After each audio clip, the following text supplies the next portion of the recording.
Okay, very quick to agitate, concentrate till I rate. I'm irate, in a state, my confidence is a trait. Success is my motherfucking fate.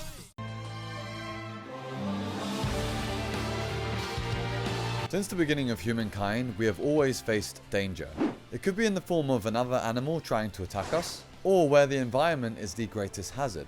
As a result, our biology has evolved a mechanism in place to deal with these scenarios called the autonomic nervous system. The sympathetic nervous system is responsible for our physiological arousal in the event of a danger or a stressor. It causes our heartbeat to increase, our glands to sweat, and the release of cortisol, which is the stress hormone. This and the release of adrenaline give us the necessary state to either fight or flight. This is the appropriately named fight or flight response. After the situation is over, the body calms down, and the parasympathetic nervous system works to bring the body down to a balanced state. It's difficult to decisively determine how one should approach danger. From my experience, I've always found that there's two types of people. Those that avoid pain or anything uncomfortable because obviously self-preservation is very important. Some things we do aren't worth it if they can harm us, especially in the long term. Most would say that those who face danger willingly are kind of out of their minds because of the risk. Others react and face whatever it is that is threatening them, especially if this threat extends to others too. They rise to meet the fear and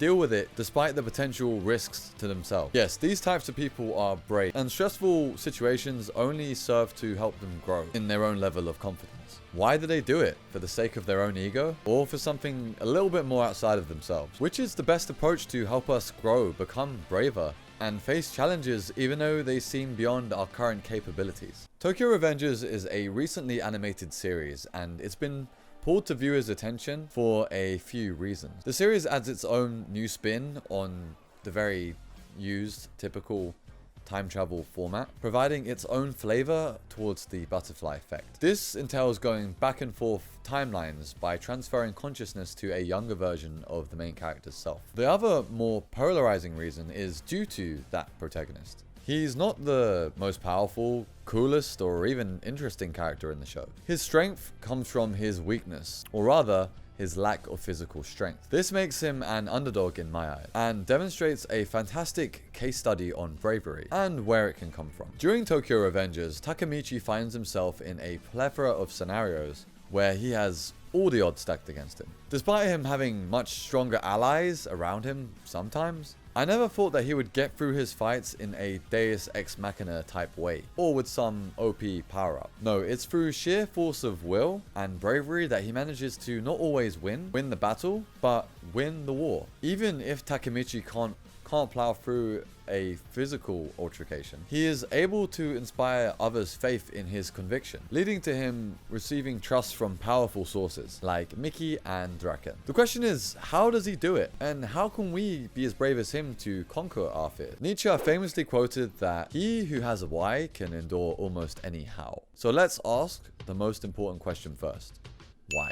Takemichi has a purpose. He wants to change the events in the past to ensure that his first love doesn't end up getting killed. As the series goes on, more people he grows to care about get roped up in the mix, which complicates things further. Takemichi, in quite a few cases, was pretty ready to die if it meant that he could end up saving the lives of his allies, or the people he initially grew to care about. Actually, it's almost as though his conviction grew the more he knew to be at stake. Let's scale it down to the real world.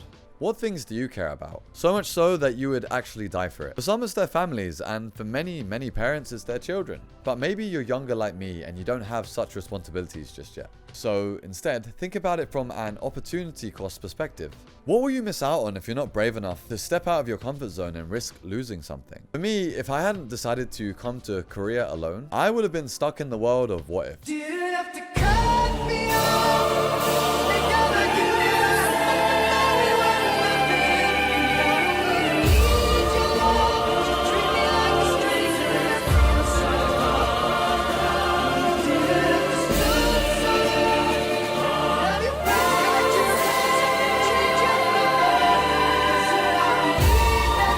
David Goggins talks about this a lot, and the last chapter of his book, Can't Hurt Me, is even titled What If. It was hard leaving everything I knew behind and to willingly throw myself into something difficult, but my why is strong. For you, it could be asking the girl out that you like, going out alone, or even striking a conversation with a stranger. If it scares you, even a little bit, you should probably do it. Obviously, it goes without saying, don't do anything that's going to hurt you in the long term. Please, please, don't do anything stupid. Every time you are brave and aim at something and take action, you will grow in confidence, even if you don't achieve it right away. Simply having the evidence that you did something you thought you couldn't do is enough. Even if the odds are against you, you can scare your opposition, just like Takemichi does through your sheer force of will. And that is an inspiring thing. So every day, make it your mission to do one thing that scares you. Within a year, that increased bravery and confidence will compound immensely to form the new version of you. The one who is brave and can conquer any of their fears, just like Takemichi. I've been Sir Lance, and have a great day.